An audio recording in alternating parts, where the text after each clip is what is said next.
Բարև ձեզ, այսօրվա ինֆորմացիան պիտանի կլինի նրանց համար,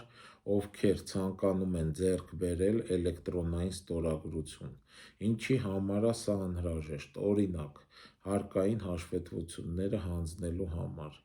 Էլեկտրոնային ստորագրությունները տրամադրում են Vivacell-ը, TIM-ը և Ucom-ը։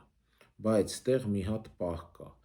Եթե ձեր հեռախոսը չունի ֆիզիկական SIM-քարտ, այսինքն eSIM-ա, QR-ով է, ամեն հեռախոսը փոխելուց էլեկտրոնային ստորագրությունը կորելու է ու նորից պետք է գնաք կապի օպերատորի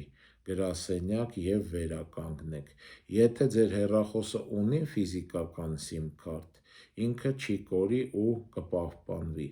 Այս ինֆորմացիան ավելի պիտանի է հեռախոսը շուշուտ փոխողներին։ Այսքանը, բաժանորդագրվեք YouTube-ի Արման Մանասարյան ալիքին և լայքեր դրեք։